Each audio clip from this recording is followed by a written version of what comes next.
ik weet wel dat het eerste krantje we hier direct al zoveel kopij, dat kon er nooit in. En nu, 24 jaar later, onkopij nog hield het geen gebrek. De Rabbelscoeten, de dwarpskranten van Gariep, wordt een kwart uur later nog altijd goed lezen. Voorzitter Gjalt Faber is man van het eerste oeren.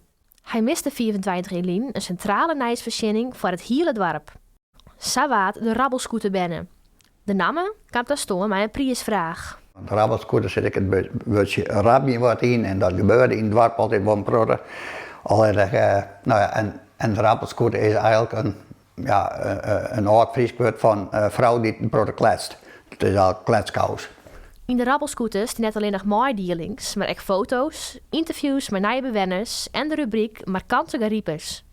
Vooral de rubriek met skelnamen voor dwarpsbewenners in de allereerste Rabbelscoeten die destijds een soort stof opwaaien. Ik zei, ken die mensen dat al wel? Ja, zei die man van, dat is geen probleem. Ook die mensen zei, ze weten wel dat ze die skelnamen hebben en dat kan rustig in de Rabbelscoeten. Nou, dat hebben we weten en we werden zelfs de Rijks met de advocaten, processen en we kregen een boete aan de kant en ze zoeken het lidmaatschap op, zei ze. Nou, dat ken het, want de dwarpscooter wordt hoes en hoes altijd gratis verspreid, dus je bent helemaal net lid. Dus ik kan het denk ik opzetten. Maar het had wel heel veel reuring in het dorp.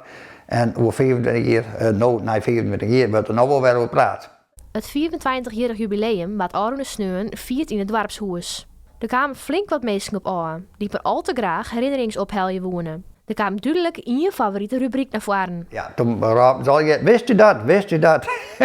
Want we hadden een rubriek, wist u dat? En dat vinden ze best altijd wel een hele mooie rubriek. Dat iemand nog nooit meer te Vieterdam had. Nou, zij hier de groenteboer, die hier de winkelman van het park te Vieterdam ergens bij. En die hier stikje de dwarpskant zet van, wist u dat? Zie Bielsma van de Spaar, dat en dat. Ja. En toen zei ze Bielsma, zijn groenteman, hoorde ik zo, wat voor meloot dat al je in de Rabbelscoeten zetten had. En pas een uur later, toen had er hem verteld, ja, ik hier dat hier. Faber zocht graag dat het succes van de Rabbelscoeten nog lang troost. Hij hoopt de jongerijn in het dorp er in de toekomst meer bij te beloeken. Ja, ik was een keer toch van, goh, het wordt al zo digitaal van, hebben we nog wel toekomst als dwarpskranten? Ja, als het dan als zaterdag dan ik bij Jest en als dan ik West Joost, hoeveel kopij als er iedere keer weer inleverd wordt, dat voor elk zit er eigenlijk wel wat in.